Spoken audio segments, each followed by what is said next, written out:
read our territorial acknowledgement. The Halton Police Board acknowledges the lands on which we gather for this meeting as the treaty territory of the Mississauga and Credit First Nation and the traditional territory of the Haudenosaunee, Huron-Wendat, and Anishinaabe. No matter our origins, our lives are intertwined to the shared earth beneath us, the water we consume, and the air that we breathe. All those responsible for the governance of this, as those responsible for the governance of the security of all who gather on this land we now call Halton, we are committed to the path of truth and reconciliation in our words and in our actions, and call on those watching this meeting to do the same. Madam, what is your title now? Board Operations Manager. Do we have any regrets today? I guess I can just call you Secretary today, Board Secretary. Sure. Okay. We have no regrets. We're a full house. Any disclosures of conflict or pecuniary interest today? Seeing anybody? Your minutes were circulated for October 30th meeting. Can I get a motion to approve the minutes as circulated, please? Thank you, Jane. Is there a seconder for that? Thank you, Nadeem. All in favor? That's carried. I guess I should have asked for errors or omissions. Anybody errors or omissions? Clarifications? Okay. We have, am I calling you in a presentation? I'm all set. Yeah. Okay, great. So we do have a presentation that isn't actually listed well, I guess it is listed, the board CSP implementation status. We heard from the service last month, and this month we're hearing from us at the board, presented by Fred Cosman. Thanks.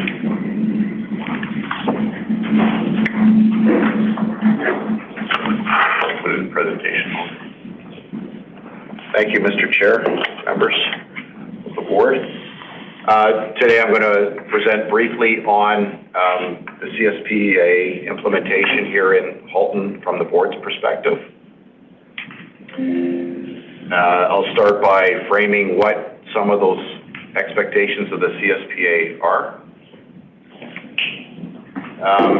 In brief, the CSPA, Community Safety and Policing Act, is accompanied by 34 regulations, which essentially describe how the CSPA is to be put into force. It is intended as a new piece of legislation to modernize policing standards, to limit alternative service delivery options, to restructure the provincial oversight bodies, particularly the new Inspectorate of Policing, or Inspector General, and the Law Enforcement Complaints Agency.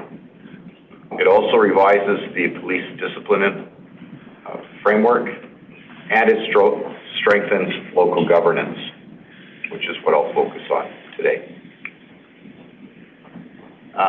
In a nutshell, the CSPA is founded on the Morden Report, the Sinclair Report, and to a lesser degree the Epstein Report and the Rollo Commission Report. And that's certainly we're seeing in the Inspector General's memos about how to operationalize the CSPA. We're seeing a strong Morden bent on those. The CSPA calls on the boards to go from a reactive posture to a proactive posture. Calls on the boards to go from being the collective patron of policing to be the collective supervisor. And calls on the boards to go from being the money giver to being the money focuser. And finally, from governance in name to governing by actions. And those actions, from a governance perspective, are the decisions made by the board. The benefits of boards, generally any type of board, whether it's a corporate, not-for-profit, Crown Corp, public, or a public sector board like us. Historically, the board's benefit has been seen as to boost the reputation of the police service, to increase the community confidence, and to help attract talent. However, studies, and this one's from a UK site on board governance, suggest that those are secondary benefits. And the Act basically tells us that the primary benefits the board needs to provide are mitigating risk, enabling better strategic planning, improving decision-making, encouraging positive behavior, limiting conflicts of interest, assuring controls, improving reporting, and boosting compliance. And by focusing on those primary benefits, then the other ones follow. In fact, arguably, if the primary benefits are intended to be the collateral benefits are not achievable or sustainable. They flow. The corporate reputation and the community confidence flows from effective governance in the primary category. The board role, and this is enunciated in the board's role policy, I think it's not Governance 02, is to provide adequate and effective policing in the jurisdiction. That's right out of the Act. And here in Halton, we've defined that as ensuring that policing is aligned with the needs, values, and expectations of the community. We further describe the relationship of the board to the community also in policy in this diagram, where the community as a whole provides us with information from which the board can understand the community's needs, values, and expectations. It also funds the police through the municipality. The board provides direction to the chief through policies, bylaws, strategic plan, collective agreements, and the budget.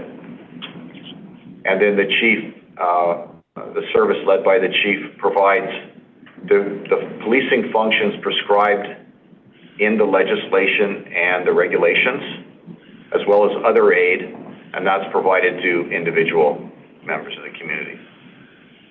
Those individuals make calls for service to the police, and they also provide feedback, sometimes positively, sometimes in the form of complaints. The chief provides to the board input to the board's strategic plan and policies, and input to decisions, major decisions that require approval, and also provides progress reports on such things as the strategic plan. And then finally, the board presents an annual report to the community at large. So those are the relationships.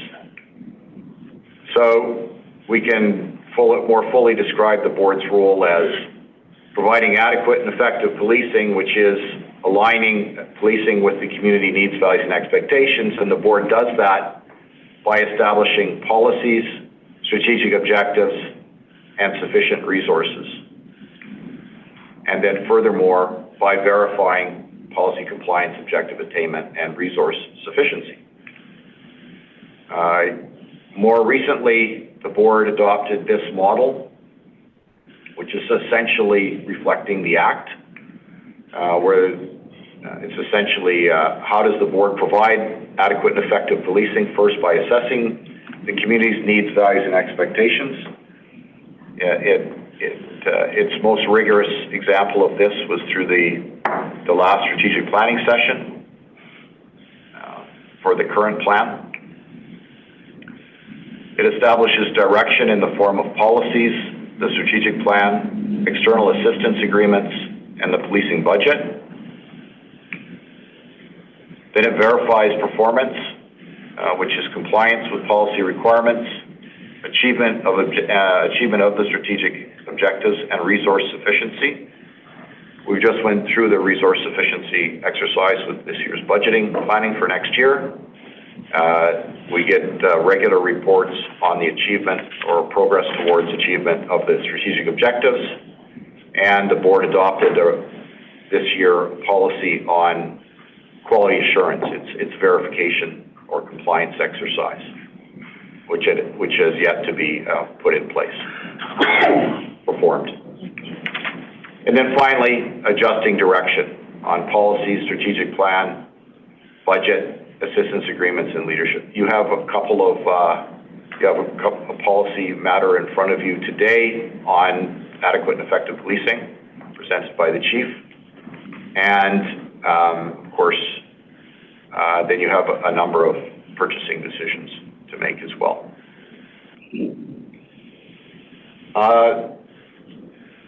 There are some things in the legislation that are under the board's control entirely, and some that are under the HRPS chief's control entirely.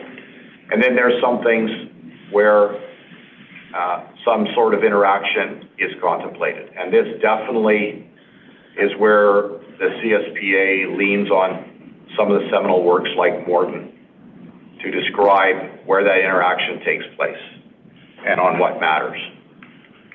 So traditionally, the board initiates and decides and then tells management after the fact about what new chief they've hired, what board staff, consultants, and legal counsel the board's engaged, the results of hearings on such matters as probationary constable terminations and terminations of anyone that's unable to be accommodated due to their illness or injury, and the board's own governance budget.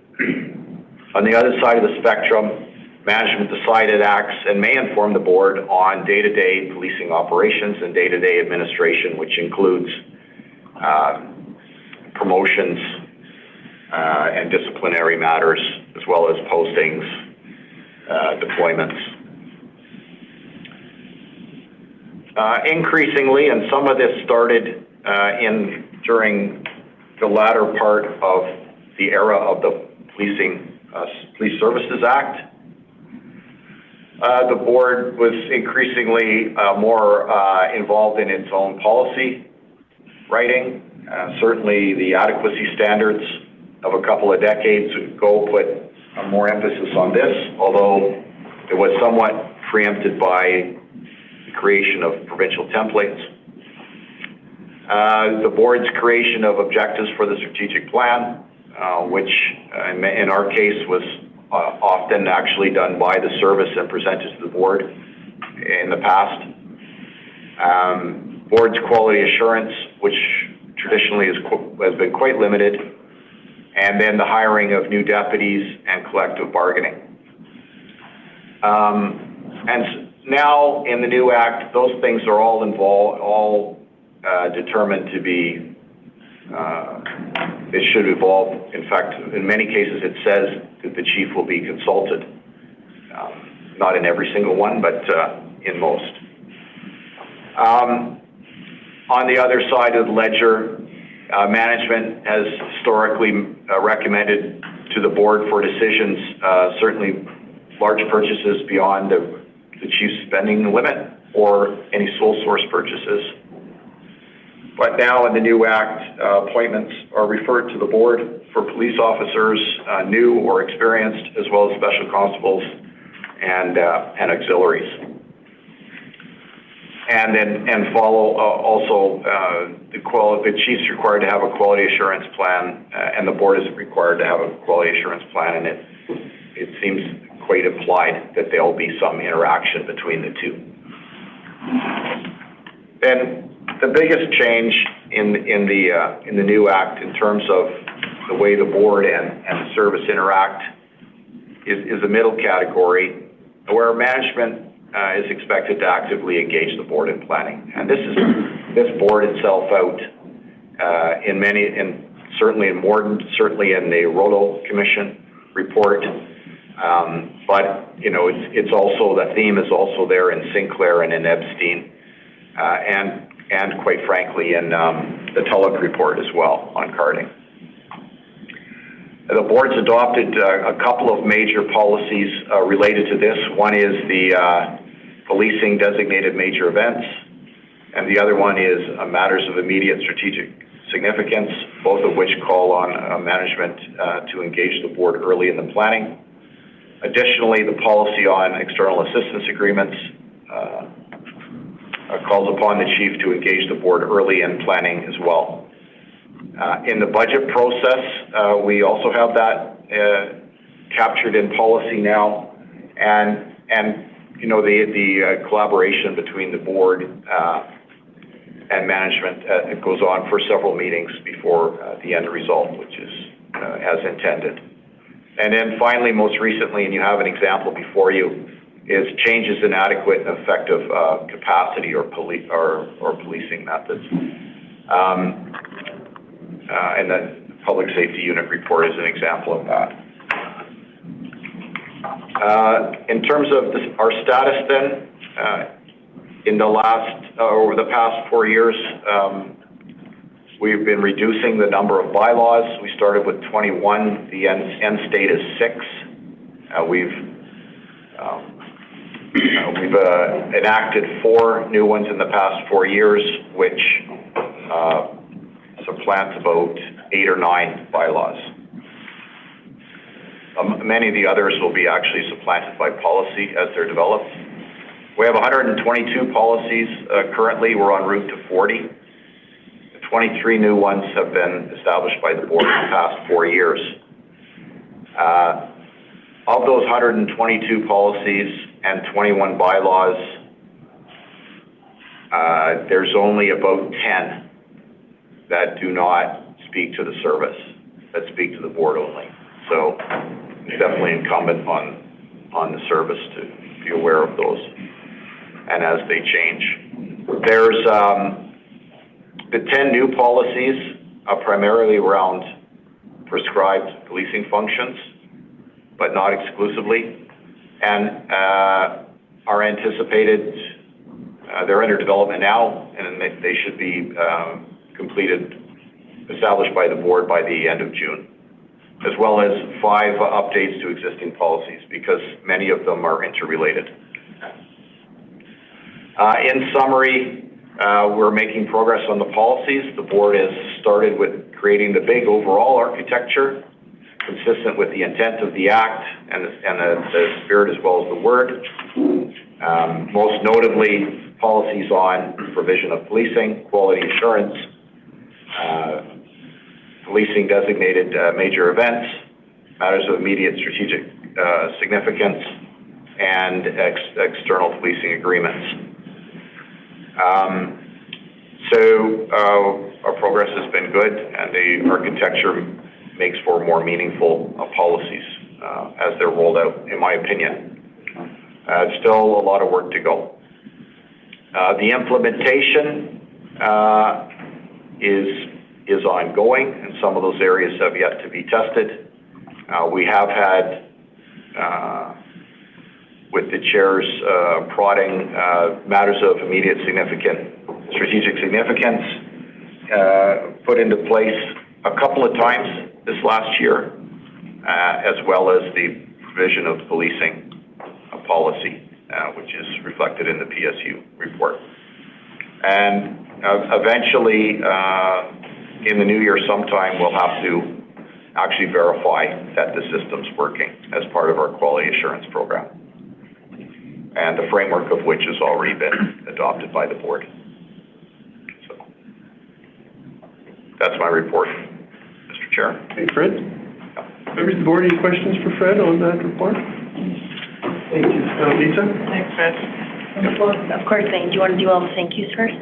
Thank you, Fred. Thank you. Lisa?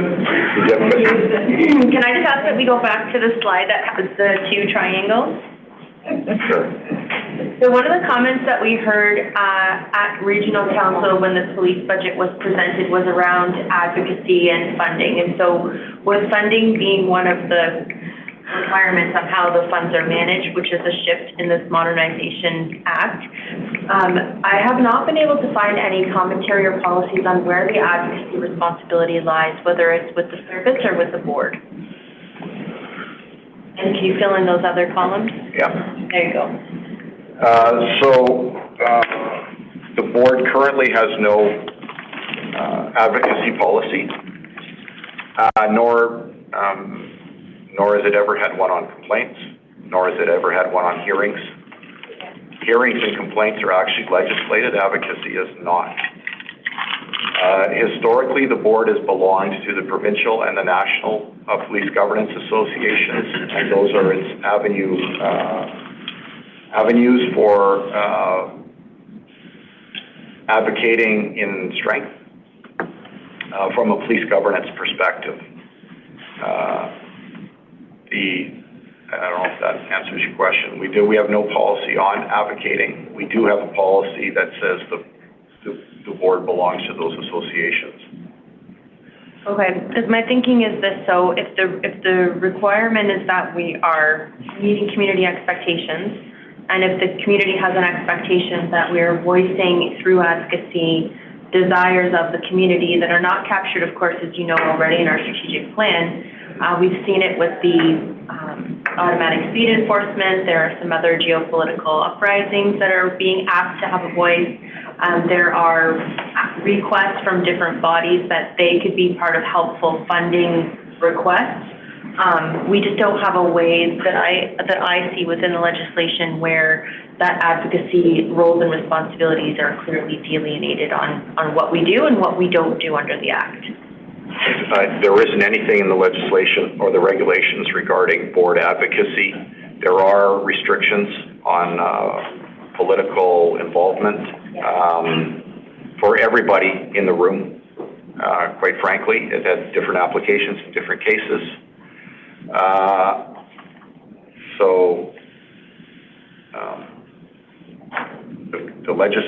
The legislation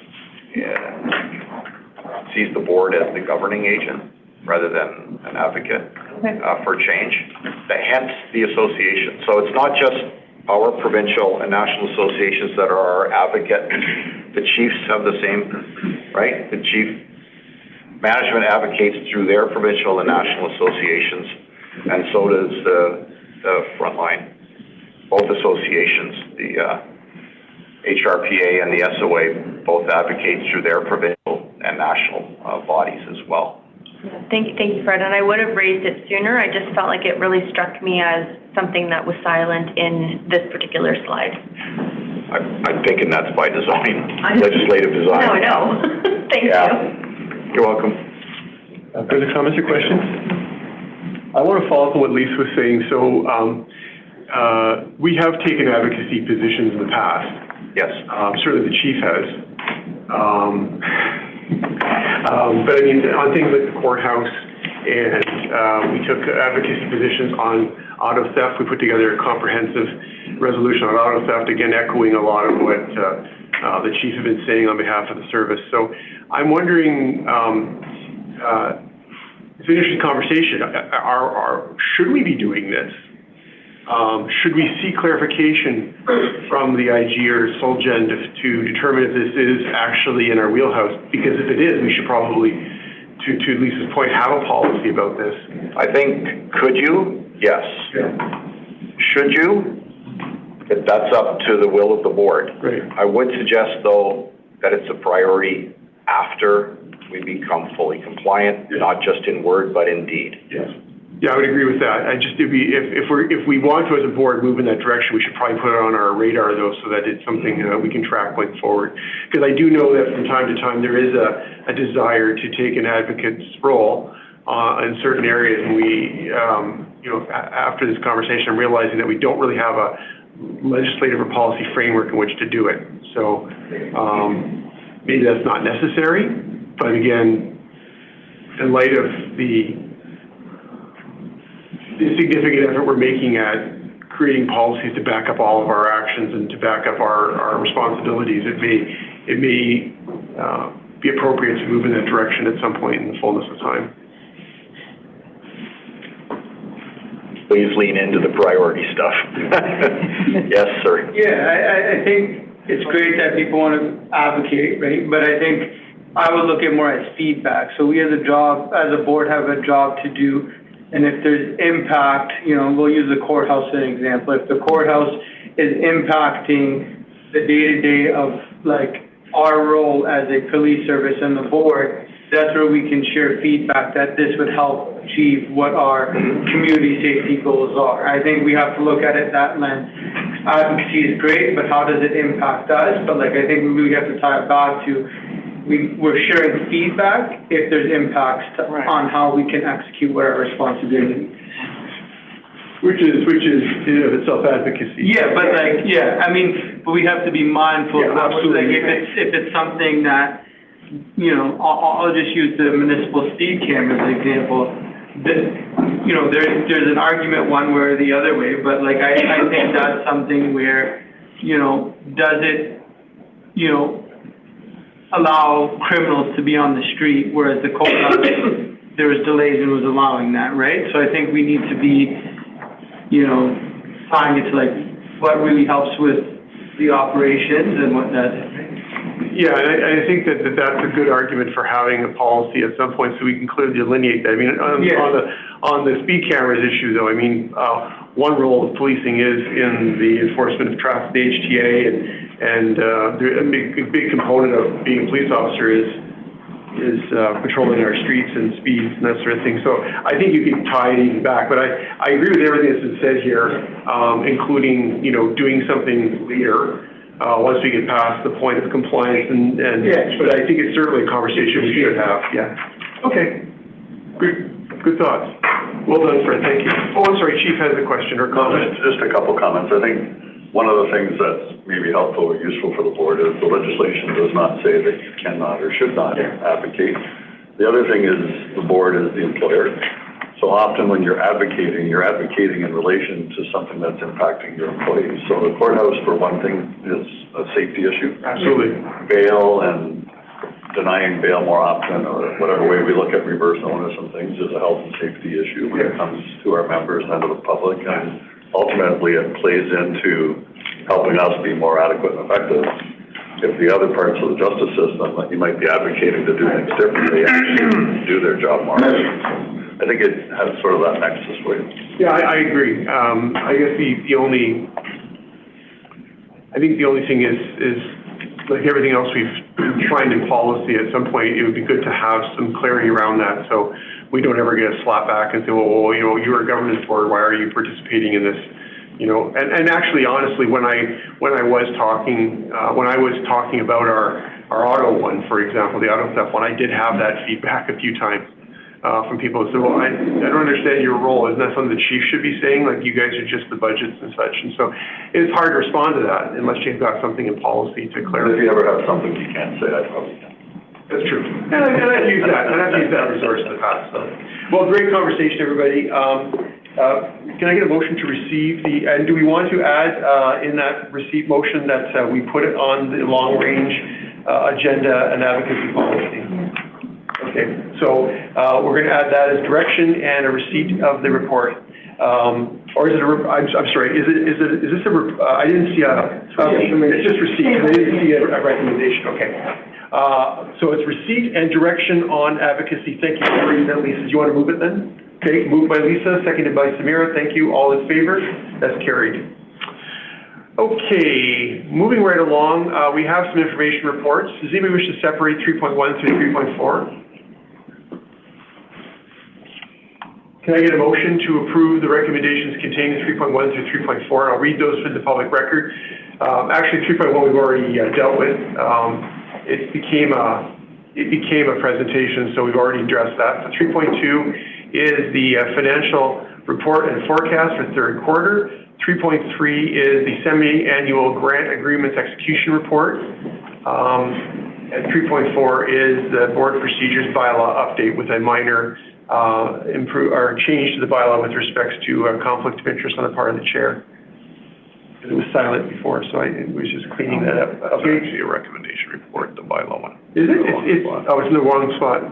Okay, that one is a recommendation report. Does anybody wish to separate that one? I'll just draw it to your attention. Are you satisfied with that? Okay, so Ingrid has moved 3.2 to 3.4. Is there a seconder for that? Thank you, Nav. All in favor? Those are carried. Thank you. Moving on to the recommendation reports. There is a bunch here. So 4.1 is limited tendering maintenance agreement, Hexagon computer aided dispatch. These reports are all very self-explanatory. Does anybody have any specific questions about this one? Motion to approve the recommendation? Nobody's going to, oh, okay. Ingrid and, poor Bill was sweating there for a second. Somebody please move it. We moved and seconded, all in favor? That's carried. 4.2 is another limited tendering report. This is a maintenance agreement for a niche records management system. niche, not niche. Is there a mover on this, or first of all, questions on this one? Mover? Samira and Nav, all in favor? That's carried. 4.3 is contract extension for STS Solutions Limited. Again, a fulsome report. Does anybody have any questions on this one? Seeing none, mover, please. Thank you, Samira. Thank you, Nav. All in favor? That's carried. 4.5 is, yeah, I'm just, so this one, should probably do this one after we deal with public order, because this does have an impact. Like, our decision on public order will have an impact on this at the end of the day. Am I right, Carrie? On 4.4? Yeah. No, I don't believe so on 4.4. So there's no impact on 4.4 with our decision on the public order? No, that's correct. Okay, good. Okay. So you see the revised. Includes an increase. No, it will, because it increases the budget allocation to the region. Through the chair, 4.4 is a limited tendering for Resolve Systems. Am I reading the wrong one? Yes. 4.6. 4.4 and 4.6. I'm sorry, I clicked on the wrong one. I apologize. 4.4 is limited tendering, Resolve Systems Technical Account Manager. Any questions on this one? No. Okay. I think I need stronger glasses, people. I'm going to make a motion. I need stronger glasses. You're going to move stronger glasses? Yes. Moved by Ingrid, seconded by Nadine. Thank you. Sure. Let's just For the board. All in favor? Yeah. Let's start reading my agendas like this. Okay, 4.5. So 4.5 does have an. Yeah. Correct. I was right, but I had the wrong number. Okay, so I'm gonna hold 4.5 in abeyance. Yeah. I'm gonna hold 4.6 in abeyance, and we're gonna move to 4.7, which is the decision, first of all, that we actually want to have a public safety unit. So let's have that conversation first. So before we get into a discussion, Chief, do you want to, I know Kevin can't be here today. Did you want to make some comments, or do you have somebody in the team that wants to?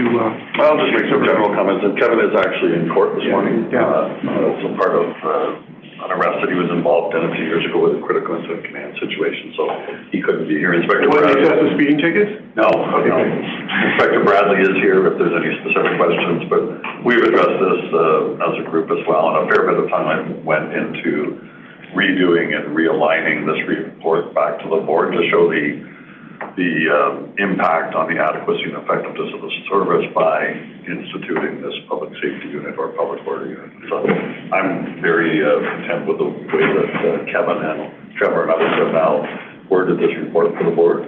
It definitely is a step in a very positive direction for overall public safety and adequacy and effectiveness to have this level of training and equipment available for our members.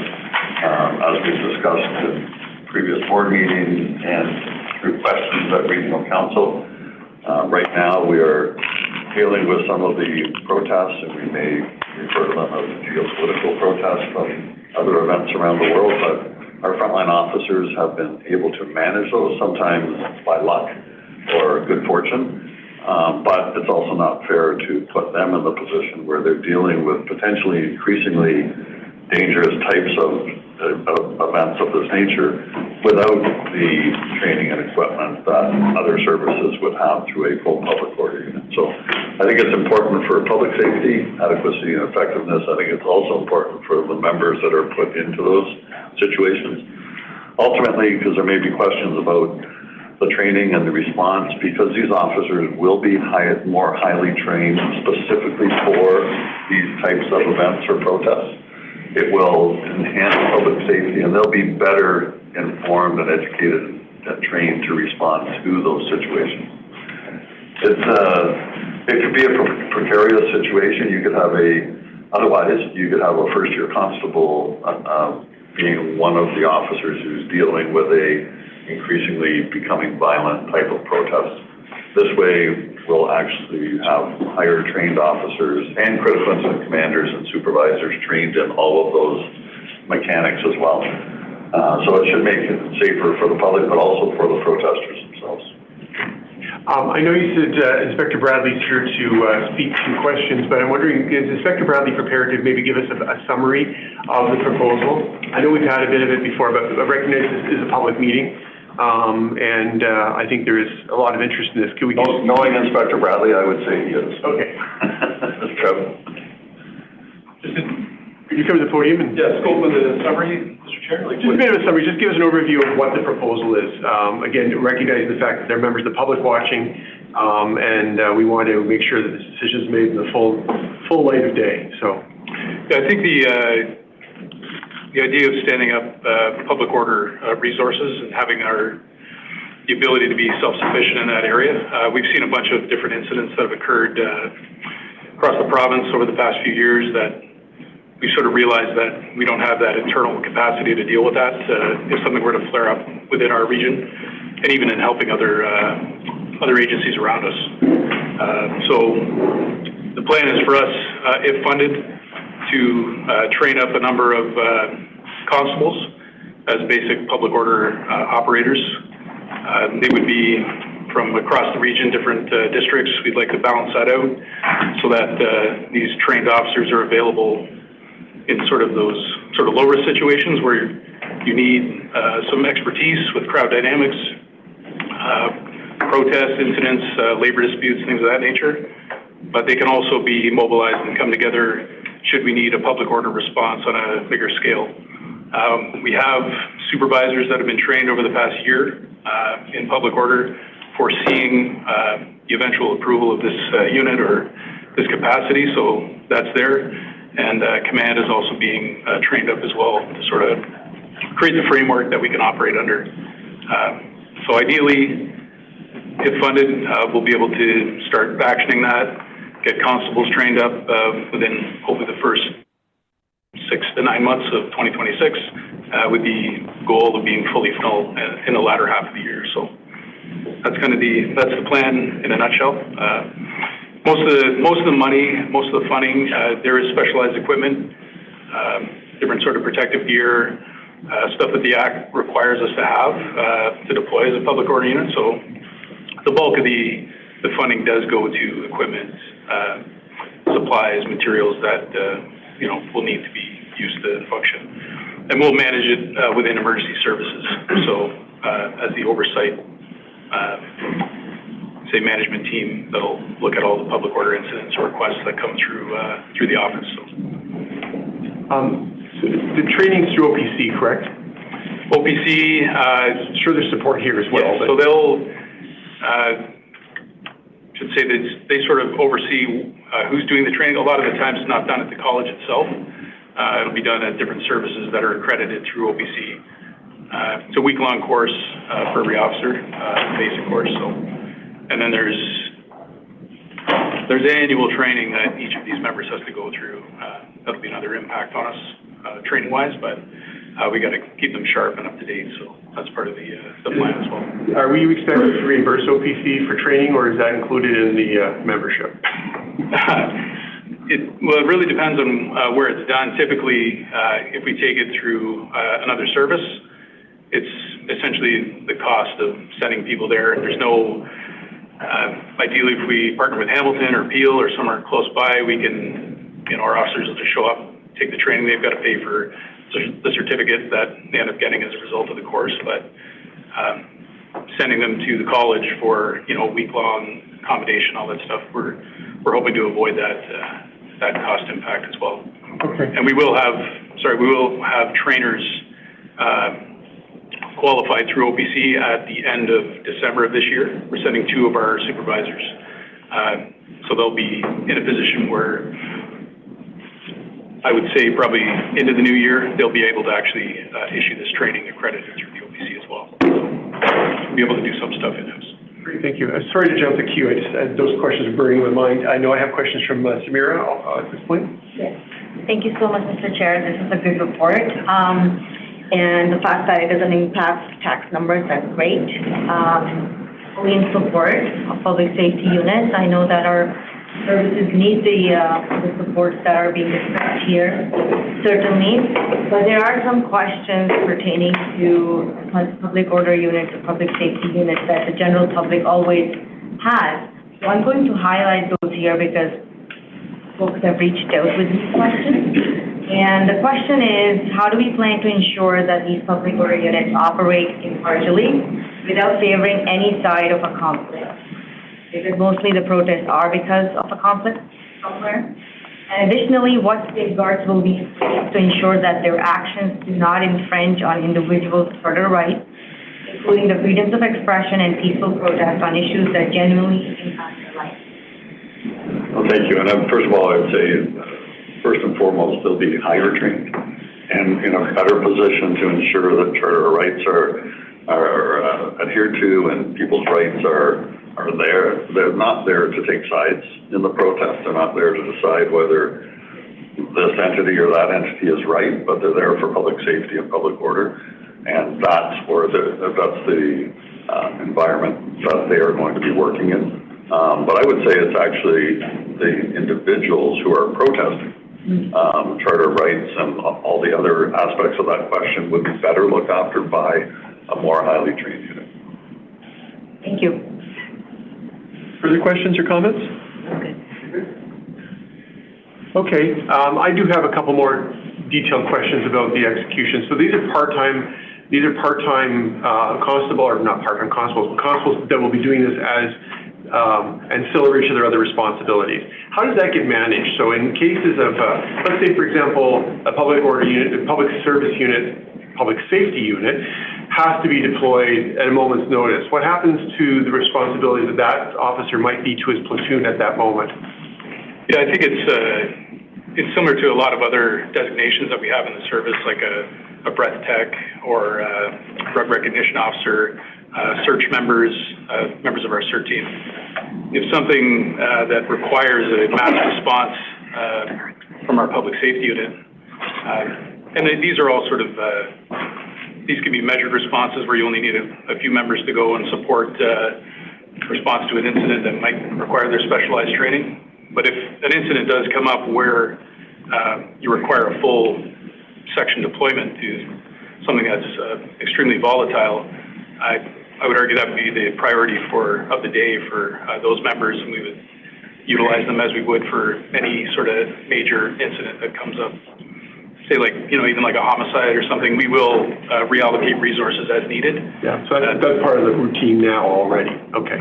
Yeah, I don't think it would be terribly foreign for the service to deal with something major like that coming up, and hopefully they would be few and far between. But that's typically something we're used to doing right now. What is the decision tree to get to the point of a deployment? So who makes the call? Who has the final authority to decide if the public or safety unit be deployed? I'll use the acronym for now on the PSU. Yeah, it's a good question, and right now we're actually developing a risk matrix associated to events or incidents that might require a deployment, and we'll sort of look at all the different factors that are present or evolving within an incident, and then it'll run through our command staff to sign off on whether there's a limited response required from a few members if the district can handle it themselves, or if the risk is assessed to be of a serious nature and there's a great risk to the community, then someone will sign off on deploying our public safety unit in that regard. In terms of you're not necessarily going to have at any point in time all of the members who are trained on duty. If there is an incident that erupts, the board meeting gets out of hand, for example, and the public order unit has to come in to quell the chairman and the vice chairman, and there's nobody on duty. Can they be called into service, or is that part of the agreement that they're expected to be able to act at a moment's notice, kind of thing? Yeah, and it's very similar. Like I said, our search incident response team is a good sort of comparator to it. Whereas if you have something that requires their services, a call out will be made. Those members would respond if available. The model we have, or the plan we have, we would train obviously additional officers above and beyond what a full deployment would require, because sickness, absences, vacations, unavailability, that'll always play itself into call outs of that nature. But when staffing it, and picking those members that want to be part of it. The expectation will be, if we need you, and something's happening, and you can come, you'll respond and join up, right? Okay. In terms of do you have a question? Okay. In terms of no, I forgot what my question is. Lisa, you have the floor. I'll remember where it was and come back to it. I actually forgot my question. Sorry, question. Then I can ask. So I've been trying to keep it back together, but I did ask it really well in the pre-meeting. You did, yeah. Thank you. One of the lines in the chief's report identified that there was no specialized training, and this struck me around one of the things that we value most, which is getting everyone back home in equal to or better shape than they came to work. So we want everyone going home in good form. So how does this contribute to the safety of everyone when we have that enhanced training, so that can you help me, Jeff? Yeah, so I basically, does this contribute to the wellness and safety of officers who would otherwise be deployed in these kind of scenarios? I think absolutely. If you have someone who's trained in their expectation to deal with these, say they're volatile situations, protests, these sort of engagements with people, if they have that expectation, that training's there to deal with crowd dynamics, to deal with conflict in that manner, and they're in that situation as opposed to, say, a 1 or 2 year constable that doesn't have that training, it's going to insulate those people, hopefully. You wouldn't be able to avoid all of those situations for sure, but if you have those people that are trained, or it's part of their expected role that they would deal with, that type of conflict. I'm thinking it's not just conflict alone, but it's also volume. So my mind is already looking towards the summer and FIFA World Cup, and if anyone's curious, they are the same exact soccer thing, not two different ones. So that's coming to Toronto, and the surrounding areas will receive a huge influx of interest in that too. So it's not just the conflict that's highly charged, which we've heard mentioned, but it's also the sheer volume and management of surges of groups of people that, could engage in some public disorder. Yeah, crowd dynamics is a big part of the training that goes into public order training, as is the charter, rights, freedoms, the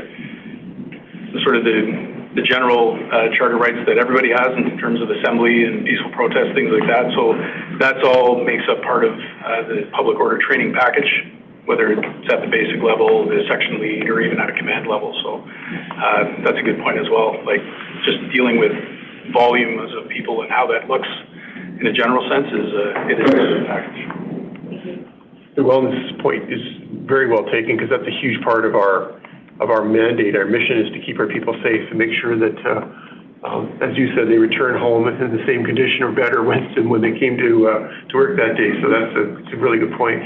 Nadine, you had a question? No, yes. Thanks for the information. So my question is, do we, obviously we have discussed about the different issues, and what about the mental health de-escalations and on those sides?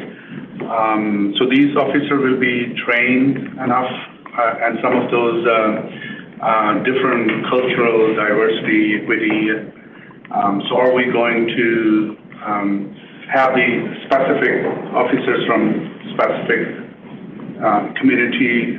Because especially when we have different kind of agitations, how we're going to counter those.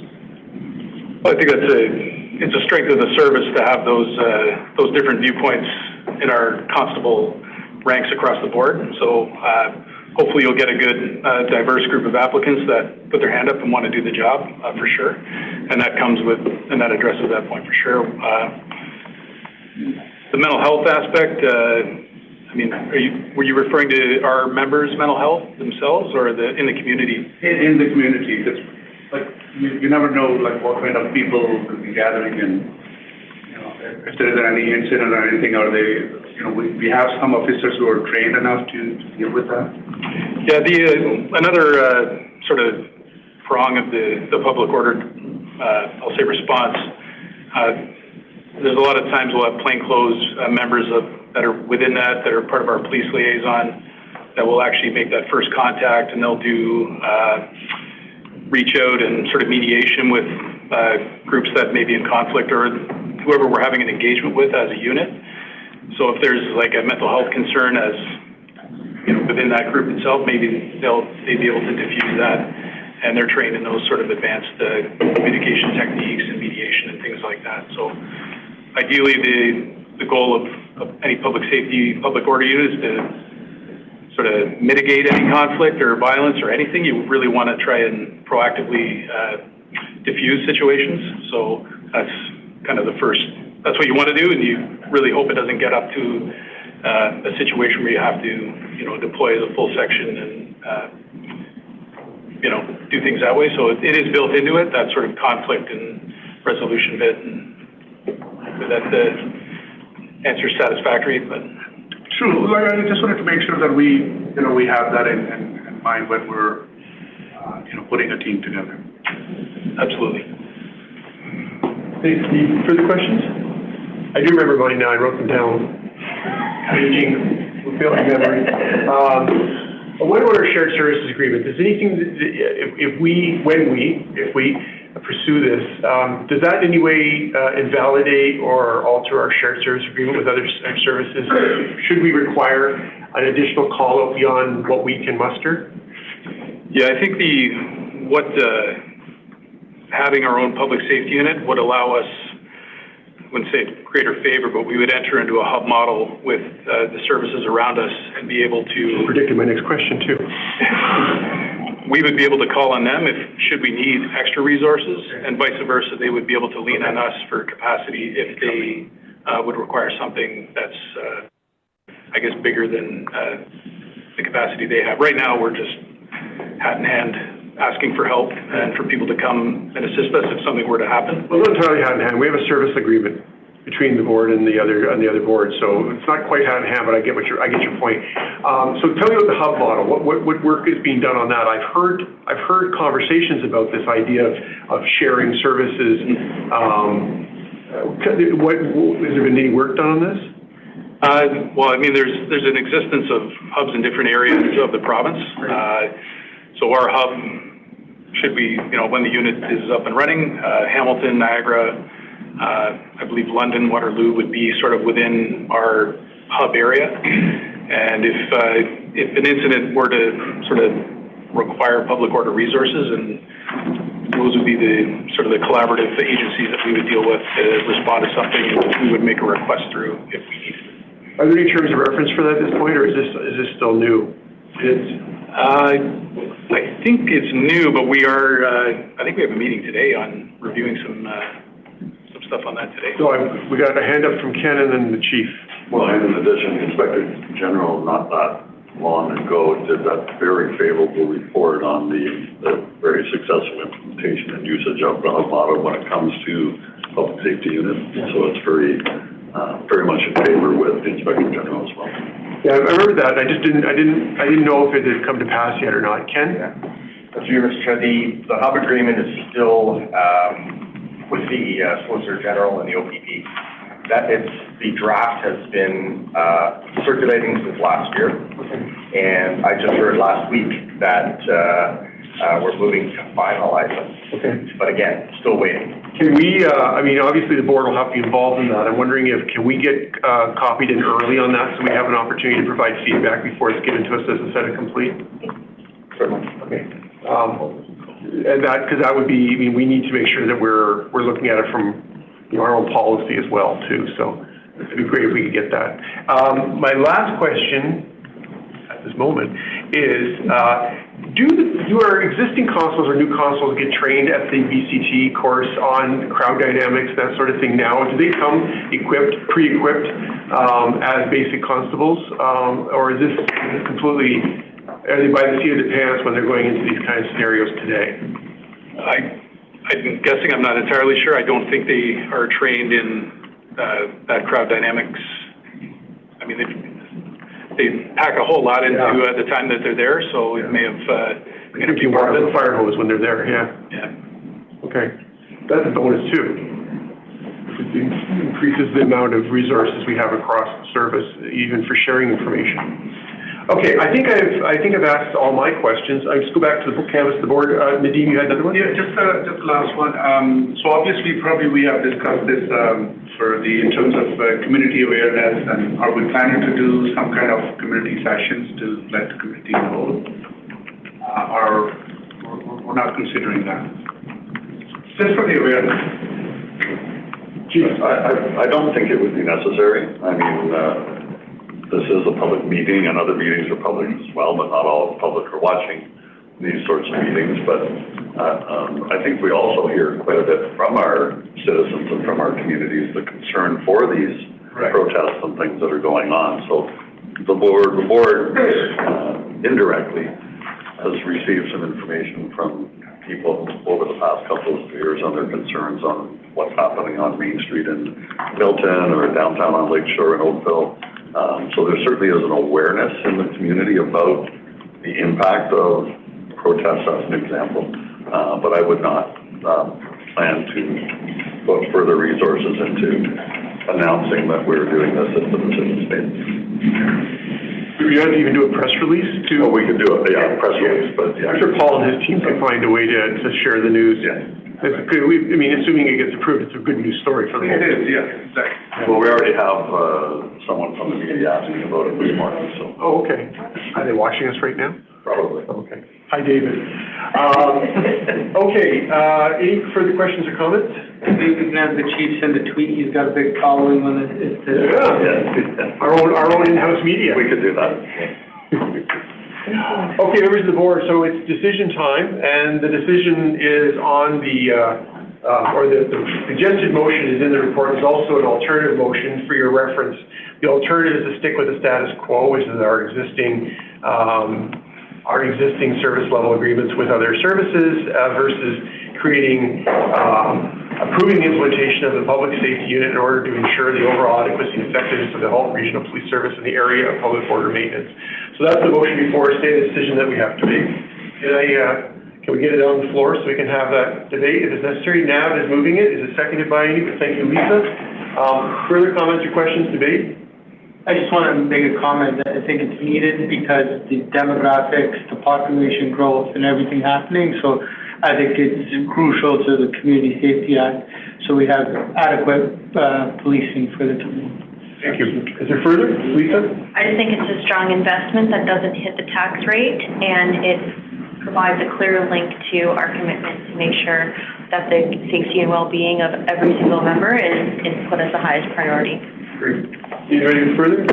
I just want to say that I like the part where we actually, through these units, will be protecting the protesters and making sure that they're able to exercise their charter rights of freedom of expression in a safe, peaceful manner without the fear of some agitators coming in and taking over what was supposed to be a peaceful protest.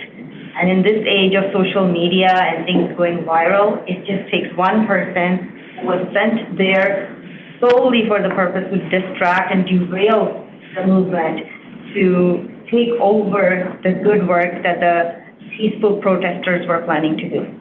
So for that reason, I will support this. Well said. Sorry, I'm just going to add something. So a nice message to all the peaceful protesters.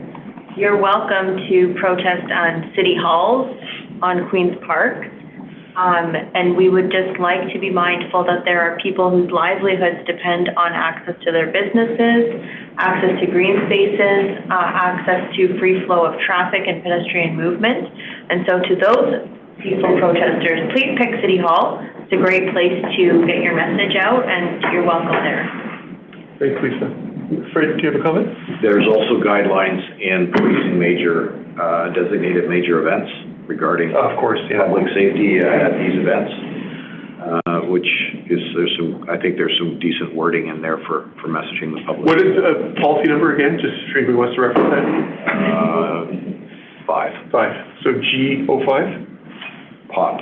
Pop 05, okay. Pop 05. Okay, so I just have a couple quick comments. So first of all, I mean, we live in a society where there's an epidemic of social disorder. There's no question it's become a huge impact on policing and public safety. I think this is an idea whose time has come, and I'm very grateful to the service for being tenacious and pursuing this opportunity. I think this is money very well spent. This isn't a decision right now. The first decision is not about money, but I will say that I think this is a good investment. But more importantly, I think it's a great resource being provided to the community. And sort of following up on, like somebody was talking about, you know, it could take one person or one bad situation to turn a whole situation into a chaos. The public safety unit doesn't necessarily prevent that 100%, but it certainly reduces the risk. I know I've been in the midst of a couple of these kind of scenarios. Most recently when I went to Bronte during Canada Day, not last year but the year before, and it was bedlam. I felt horrible for the officers that were there. I think the commander in charge probably had the course because he knew what he was doing, and felt very confident he had it under control. And I wasn't so sure that the constables really knew what to expect. And I mean, the vast numbers of people dealing with a handful of police officers to a constable without the proper training would probably be terrifying. So I think that from a wellness perspective for our team, in addition to our responsibilities to provide adequate and effective policing, I think that we have a deep responsibility. We acknowledge that in our strategic plan. We have a deep and significant responsibility to make sure that our people are protected and safe, and part of that protection and safety comes with adequate training and adequate resourcing and adequate equipment. So I'm enthusiastically supporting the establishment of this program. I want to thank Deputy Kevin for helping craft this report, to Inspector Trevor for his presentation and his work and his team's work on this, and of course the Chief for being I think the spear carrier on this thing this long to really make sure that this initiative gets underway, and the creative way on a part-time basis that we're actually putting it together. So with that, I'll come one more time for final comments, and then I'll call the vote. Seeing none, all in favor? That is carried unanimously. Thank you. Okay, so now that we've decided we're going to have a public safety unit, now we have to go back and we have to pay for it. So everybody take out their wallets. So I'm not going to go in the order yet, because I'm now going to, before we go to the final resolution, which is the revised 2026 funding request, now I'm going to go to 4.6, which is the creation of the capital project. The recommendation is that the Halton Police Board approves the establishment of a new capital project for the public safety unit in the amount of $600,000 funded from the Police Capital Reserve. So that's the next motion we're going to deal with. Is there any questions about this? Carrie is chomping at the bit to answer all your questions. Not so much, but Lisa has a question. Go for it. It's a good one. It's a good one. Go for it. Okay. Okay, when we advanced this earlier, we identified three options, so other sources, upper level government sources, capital sources. If we agree to this now, do we have the option that if any of those come forward, we can still offset it? So if we do receive a grant, can we offset this investment by that grant? It doesn't lock us in. Yes, through the chair, absolutely. If any external funding was to become available at any point in time, we would bring a recommendation back to the board to essentially refinance that capital project and use that external funding in place of the reserve to put the reserve money back. Okay. Advocacy. Good question. Favorable variances, don't we? Can you move this for me? Yes, move. Okay, it's been moved. Is there a seconder to this? Thank you, Samira. Further comments or questions about the establishment of the capital project? Seeing none, all in favor? That's carried. Yeah, I was missing all the fun. I know. Okay, so we've approved the program, we've approved the capital project, so now let's turn to, is it just the budget now that we have to deal with? Yeah, I think that's it. So let's go back to 4.5, which is now blending the public safety unit into the overall budget. The recommendation for revised 2026 funding request is that the Halton Police Board approves the 2026 funding request of $252,402,191 and forwards the request to the Halton region, and further that the Halton Police Board approves an increase in the authorized sworn strength of 20, that doesn't change, and that the Halton Police Board approves an increase in the authorized civilian strength of civilian positions, I should say, as the Halton Police Service Board approves the 10-year capital budget and forecast as presented. Can I get a motion for that, by the way? Jane, thank you. Thank you, Ingrid. Before we get to the question, I do want to say that, just report that we presented to Regional Council. The presentation went extremely well. It was a very long presentation. Well, it's mostly long questions. The councillors love asking policing questions. So we were there, I think it was a record 2 hours and 40 minutes, I think was the final. Something like that. Tally. It was long, but it was excellent. I really, I don't know, it doesn't seem that long, even, Chief mostly spoke, I was his backup. I mean, it seemed like a long time when you look at the clock, but it was actually went really well, and the questions were excellent. The police, the municipal council, while they can't direct us to do things under the act, and we're very protective of our responsibilities in that regard, we're very interested in the public safety unit. And actually asked staff to work together to try to find a way to find the money from the regional side, because the board had already expressed an interest in pursuing it. So it wasn't that they were telling us to do this program. They actually, because I reported in my opening presentation, I read the actual motion that we presented to, or that we voted on at the last meeting. So they were inspired by that, and they wanted to see us move that forward. So I just wanted to say that and thank the Regional Council for their enthusiasm for this initiative, and for our budget, and for our service, and for being supporters of the Halton Police Service and their constituencies. So having said that, look for a vote on this. Jessica, do we have, I'm sorry, was it moved and seconded already? It was, wasn't it? Jane moved it, but we don't have a seconder. Thank you. We don't have a seconder? Ingrid was. Okay, thank you. All in favor? Okay, that's carried. Okay, ladies and gentlemen, we have now formally approved our public safety unit, and once the region approves the budget, which I'm not expecting it to be an issue in December, then then we can both breathe a sigh of relief, all of us can, and then we can move forward. So thank you to everybody I know the work on this has been progressing. So we did not stop anything with the preparation, so thank you to the team for keeping the faith and not allowing these machinations to in any way discourage them, because we strongly support the team and we strongly support this initiative. Okay, let's move to, what are we at? 4.8. This is policy G02, board job description policy amendments, and this is from our CGO. Yes, this is updated to reflect some things found in the CSPA, notably the appointments, the diversity plan, and the quality assurance plan requirements, just to reflect those in the board's job description. I do have a friendly amendment, because I found this subsequent. So, by the way, I didn't mention it in my presentation, but the word board is in the CSPA 905 times. Wow. That doesn't include the 34 regulations. So there's a lot of stuff about boards. Some of those boards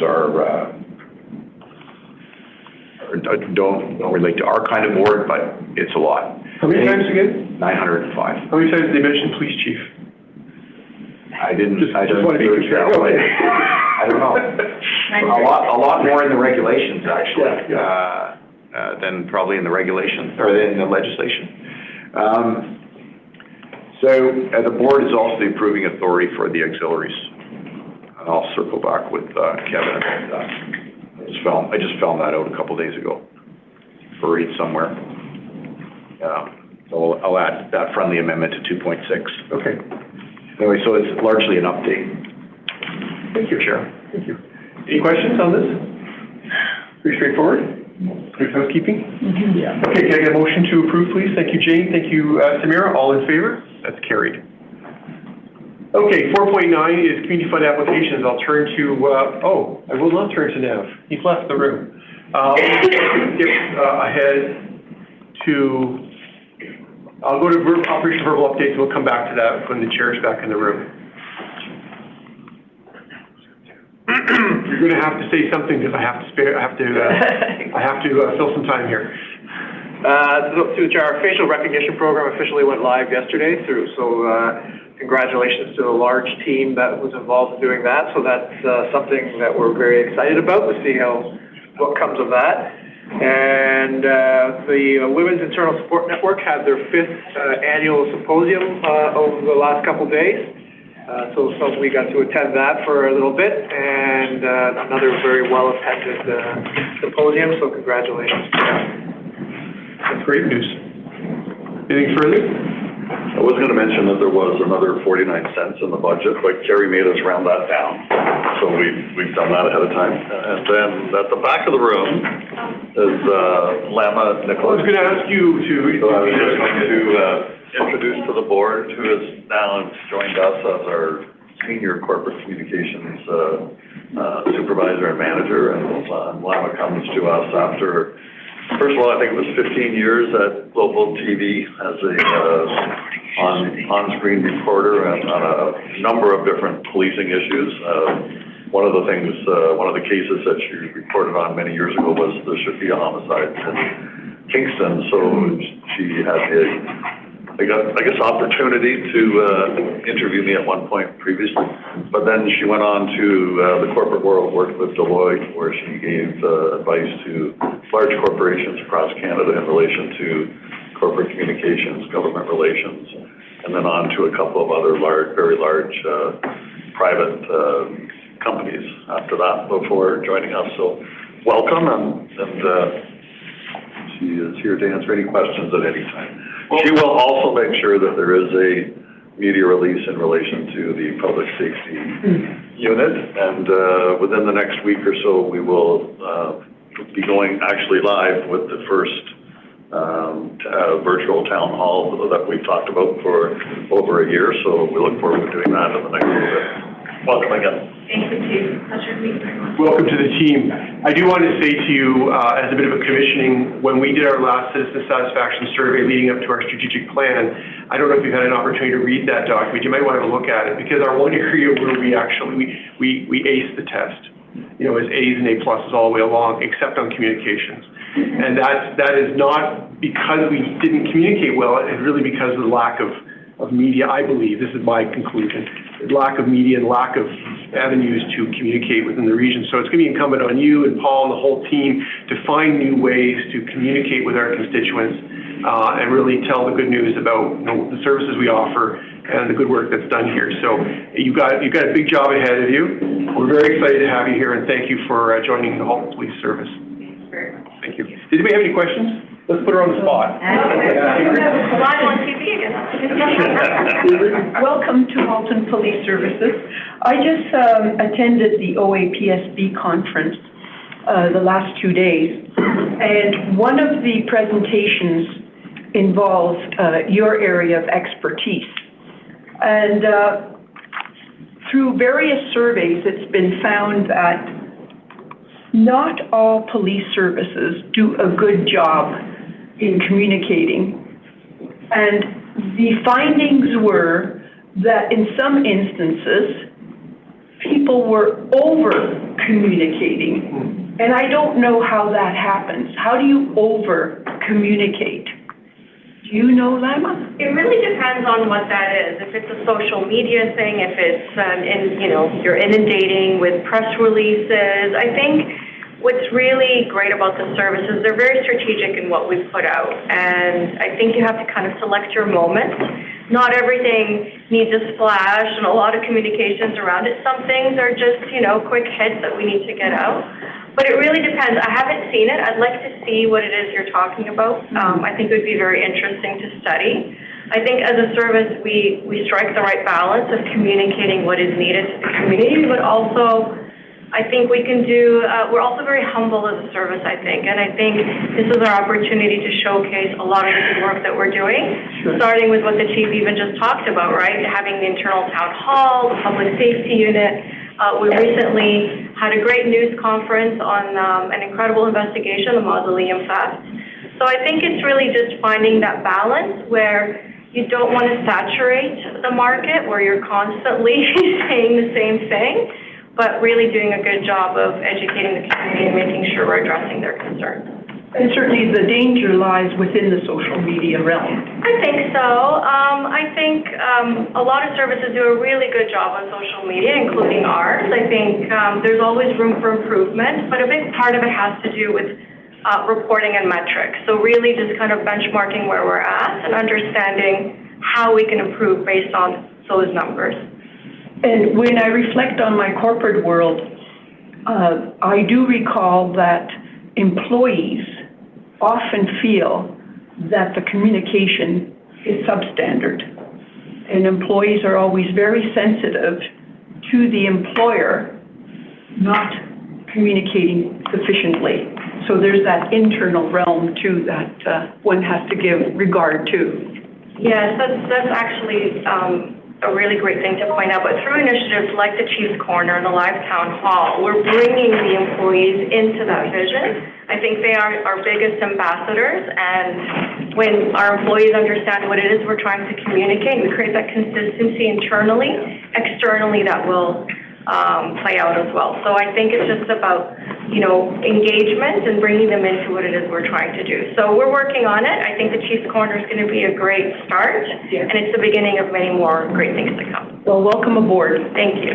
Thank you. Anybody further? That's great. Thank you. Thank you. Okay, we can go back to our last report, and that is 4.9, which is the community fund recommendations by the committee that we've established to do that. And Nav is our chair, so I'm going to ask Nav, could you give us a rundown on your recommendations today? Thank you, Chair. Appreciate that. I'm sorry I had to step away.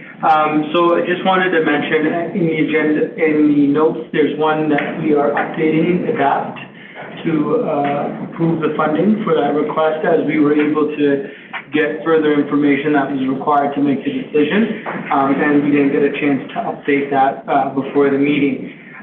So, Jessica, do you want to just review the ones that we're approving? Then I just wanted to share some updates after all that the committee's working on. Do you want me to just read out the recommendations? Yes, you can, please. Okay. The ones that we are not approving, do you want me to explain the rationale? We'll be communicating that with the organization, so it's okay, right? You don't have to. So, we're going to be approving, that the board approve the recommendations of the November 12th meeting of the Community Fund Committee as follows. The application from Black History Awareness Society be approved in the amount of $10,000. The application from Pro-Action Cops and Kids be approved in the amount of $4,000. The application from Black Mentorship Inc. be denied. The application from Ontario Seniors Forum be approved in the amount of $10,000. The application from Milton Punjabi Community Club be denied. The application from ADAPT be approved in the amount of $10,000. The application from St. John's Ambulance be approved in the amount of $5,000. And the application from Youth Development Canada be denied.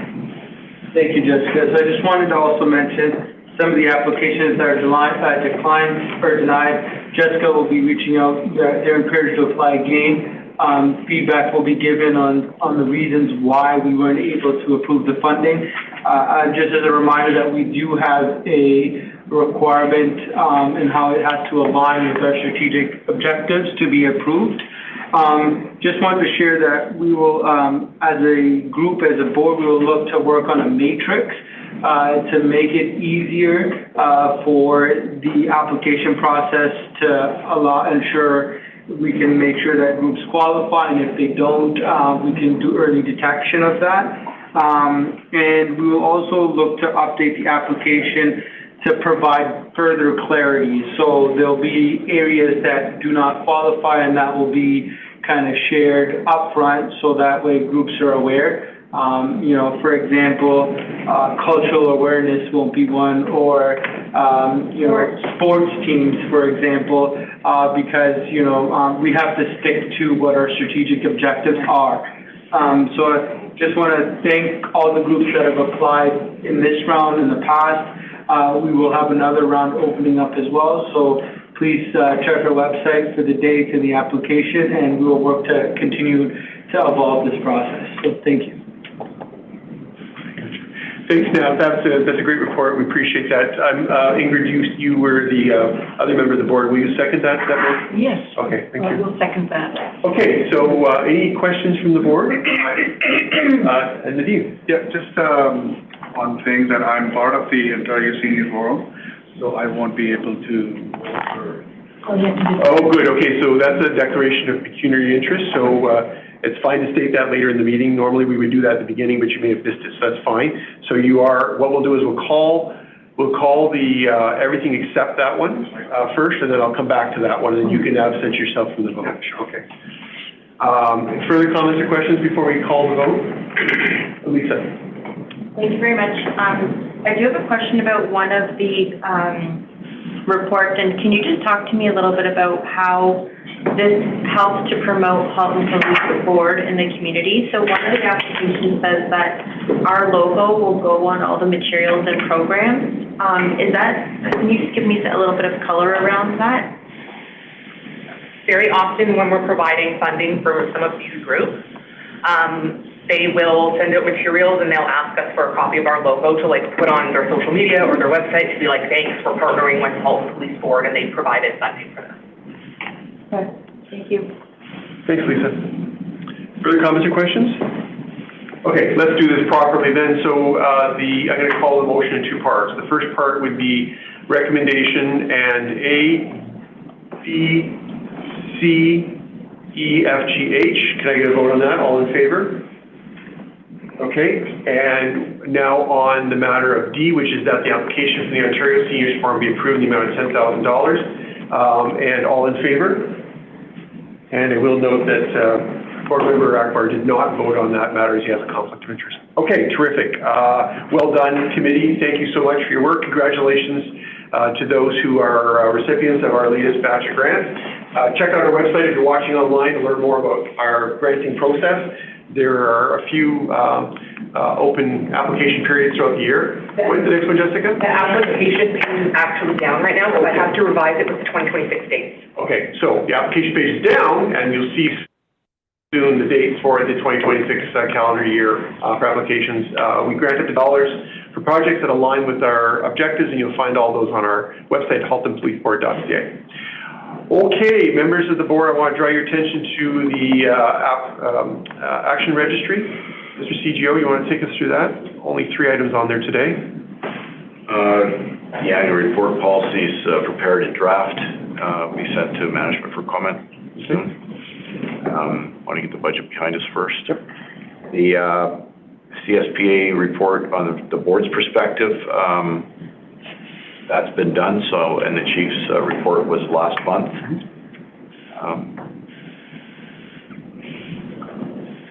The public safety unit has been, I think, effectively addressed in both policy and funding. Those two are finished, and the new one is about addressing advocacy and policy. Now, I know I didn't put it in the motion. I probably should have because I asked for it, but I'm wondering, can we get in the action register? We can't. We have to get a motion, I guess, because I wouldn't mind just making sure we follow up on that hub model agreement / terms of reference. And I would adopt a motion now. Put a motion now? Okay. Yeah. No problem. And you can reference the policy on that too. Okay. Which is, I'll give you the number here in a second. Okay. Any questions or comments on the action registry? Okay, so I need a motion to receive the action registry and to add the following item, that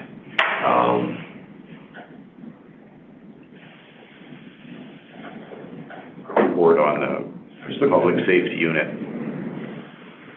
public safety unit hub approach, consistent with POP 06. Okay. I can't hear what you're saying. That the chief provide a report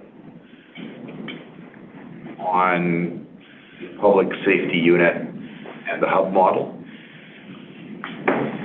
in accordance with policy POP 06. And any draft, add to that any draft agreements or terms of reference. Sure, okay. It's that's in the policy, addressed in the policy. Just want to be explicit. Sure, okay. Can I get a motion to that effect, please? That's the receipt and this direction. Nav and Jane, thank you. Any further discussion or comments? All in favor? That's carried, terrific. There are 3 items of public correspondence this month, I believe. Yeah, 3 items. Do we have any questions about those, or would you prefer to move those? Okay, motion to receive the correspondence. Thank you, Jane. Thank you, Nav. All in favor? That's carried. Any new business to come before the board today? I'm not seeing any. Okay, it's our time to move into a session closed to the public, and so I'll look for a motion to do that, please. And I will, actually, before I get the motion, I have to read the reasons why. So the motion would be that this board moves into a session closed to the public as we are about to address matters pertaining to identifiable individuals and matters pertaining to the security of the property of the board. Can I get a mover, please? Thank you, Samira. Thank you, Nadeem. All in favor? That's carried. Okay, before I recess our meeting, I just want to say to the public who are watching, thank you for tuning in. And if you are here to observe our deliberations today, we appreciate your interest in the Halton Police Board. We are moving into a closed session now, so the balance of the meeting will be in camera and not publicly broadcast. If you ever have any questions about our proceedings or about the board or about the service, feel free to reach out to chair@haltonpoliceboard.ca. Of course, our website is haltonpoliceboard.ca, as well as the police site at haltonpolice.ca. So thank you for tuning in. Hope we'll see you in December. And to those people in the room and the board members, we're going to recess until 10:45, and then we'll reconvene in a confidential session. This meeting is in recess.